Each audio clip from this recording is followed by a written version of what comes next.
E aí, fala meu irmãozinho, minha irmãzinha, na paz, tranquilo. Hoje um vídeo extra, um vídeo especial aqui nessa segunda-feira da Semana Santa. Ontem tivemos o Domingo de Ramos.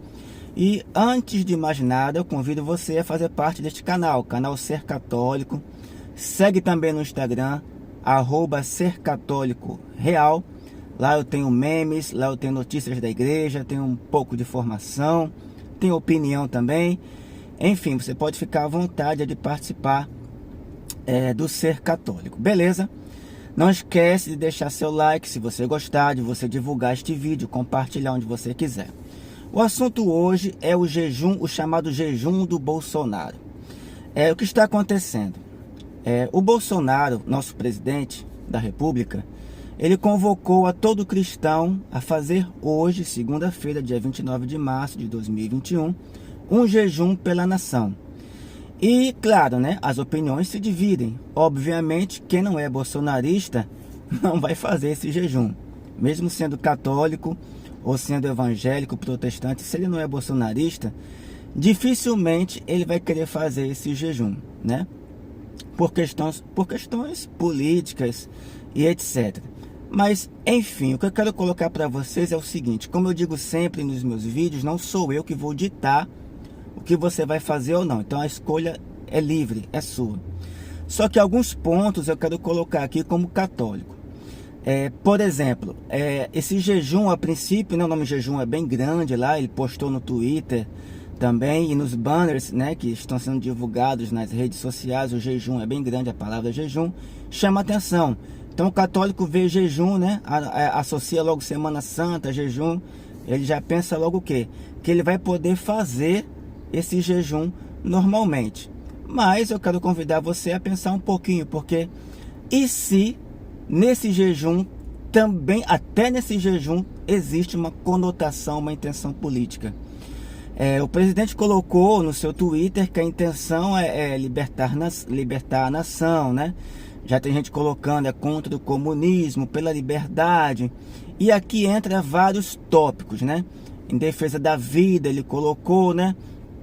Subtende-se que é libertar a nação da pandemia e das supostas ações comunistas, como as restrições, como o lockdown. Então eu quero falar sobre isso um pouco com vocês. A questão do lockdown, eu vejo sentido no lockdown, mas eu só vejo resultado efetivo em países que fizeram corretamente.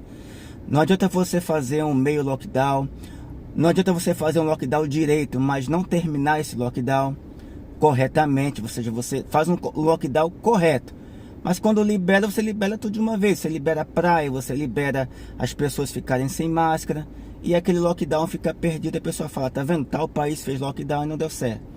Fazer lockdown sem suporte para os que param, para os que perdem seus empregos, sem investimento na economia. Porque o que acontece? O Donald Trump, o ex-presidente americano, ele liberou, autorizou um auxílio digno, né? Vamos colocar assim, para os americanos. Veio o Biden, aumentou ainda mais este auxílio. No Brasil, o auxílio já é pouco e ainda vem baixando, vem diminuindo.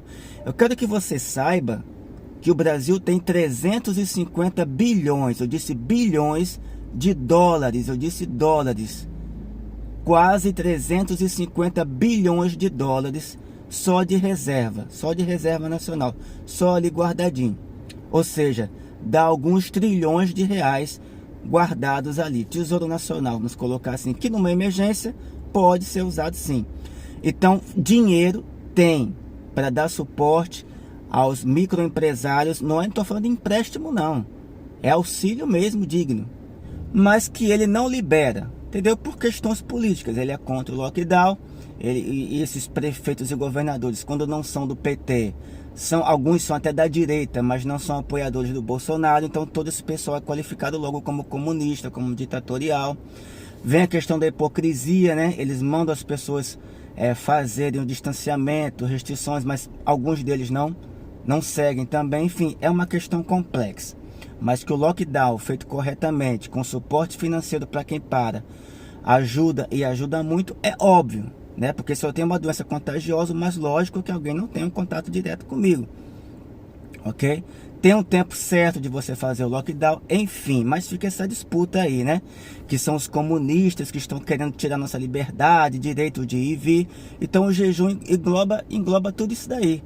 Engloba essas questões políticas, essas picuinhas entre direita e esquerda. Ou Bolsonaro versus todos que são contra eles.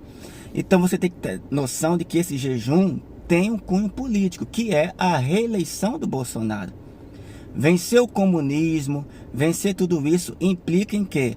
Reeleição do Bolsonaro. E agora, com a soltura do Lula, e agora com o fato dele poder ser eleito, poder disputar a presidência, é óbvio que essas questões vão aumentar ainda mais. Então vai haver aquela questão aí toda, direita, esquerda novamente, enfim. Eu não sou lulista, nem bolsonarista, nada de isto que você imaginar, eu sou. O que é certo, o que é errado, cada um tem sua visão, enfim. Mas a parte prática, o católico, ele só tem obrigação de fé em jejuar na quarta-feira de cinzas e na sexta-feira santa. Ou seja, nós já temos um jejum que temos que cumprir por obrigação de fé na sexta-feira santa. E toda sexta-feira do ano tem a abstinência, onde você abre mão de um alimento ou de uma bebida em sacrifício a Deus. Mas jejum mesmo, quarta-feira santa e sexta-feira da paixão é nossa obrigatoriedade. Então você não é obrigado a fazer esse jejum. No Twitter, o Bolsonaro convoca os cristãos ao jejum, e a foto que ele bota é que ele está segurando um quadro de Jesus misericordioso. Não sei se você sabe, mas o Bolsonaro, ele é batizado na Assembleia de Deus. E o pastor que batizou, ele também foi investigado, ou está sendo investigado por acusações aí, né? De crimes envolvendo dinheiro, tal, essas coisas por aí. E ele é um cara que volta e meia está comungando também.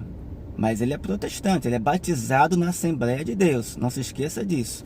Então não deveria nem estar comungando. Ele parece que não tem muito sentido, muita noção dessas atividades que ele está fazendo, não. Além, claro, de ter um bom relacionamento com os maçons.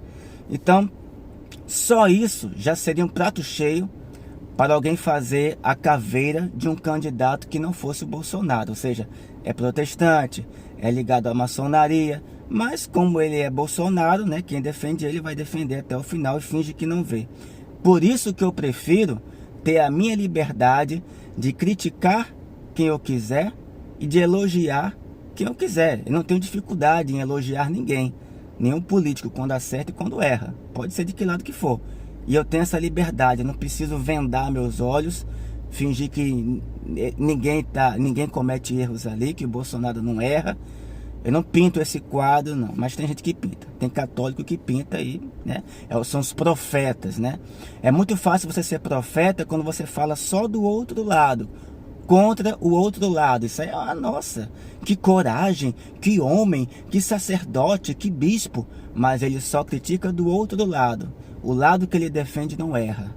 O lado que ele defende, quando erra, ele erra, tudo bem, mas não cita o erro. Ele não denuncia o erro.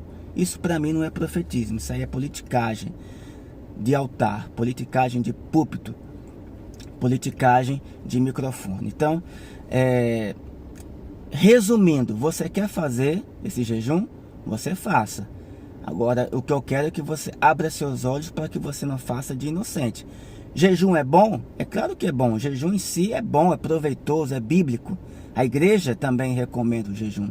E lembrando que o jejum que ela recomenda para todos os católicos no geral, é você fazer uma das refeições normalmente, o suficiente para você ter saciedade. E as outras duas refeições, que você escolhe também qual que você vai fazer, qual que você não vai fazer, se é almoço, se é janta. As outras duas refeições você fazer uma coisa leve, tipo um lanche. Esse é o jejum que todo católico pode fazer, viu? Aqueles que têm mais prática, que têm mais preparação, fazem outros tipos de jejuns mais exigentes, beleza? A idade. A obrigatoriedade de fé de fazer jejum para os católicos é de 18 até 59. Abaixo de 18 e 60 em diante é opcional. Então você tem que estar atento, porque não é qualquer pessoa que vai que faz o jejum, que faz como quiser, tem as orientações da igreja. Então, é claro que devemos rezar pelos governantes, mas nós temos que rezar por todos os governantes, todos eles. Rezar para que Deus ilumine, que Deus dê a sabedoria. E no dia que o Brasil se livrar dessa rixa, esquerda e direita, e ter um pouco, rixa acho que sempre vai ter, mas ter um pouco mais de equilíbrio, um pouco mais de acordo, menos politicagem, a gente já teria superado. Ah, mas qual é o país que está lidando bem com a pandemia? Não tem nenhum, sempre tem, tá morrendo. Claro, morrendo tá, mas tem lugares que estão morrendo mais, outros estão morrendo menos. Uns agiram melhor, uns agiram a tempo. Nova Zelândia é um exemplo. Nova Zelândia tomou atitudes muito corretas, mas já vai começar a errar, já vai começar a liberar para shows normalmente, sem máscara, né? Quer dizer, vão voltar os casos, aí a pessoa vai dizer o lockdown na Nova Zelândia não funcionou. Não, o lockdown foi perfeito lá. O problema é o pós-lockdown, que se não fizer direito, realmente vai começar a vir de novo o vírus com toda a força. Então, eu espero que tenha ajudado você, é apenas uma partilha, né? Já que é um assunto que está aí dividindo o Brasil, novamente, mais um assunto que está aí dividindo. Eu resolvi fazer um vídeo apenas para dar alguma opinião e algumas orientações bíblicas e da igreja sobre isso. Então, obrigado e até o próximo vídeo, se Deus quiser.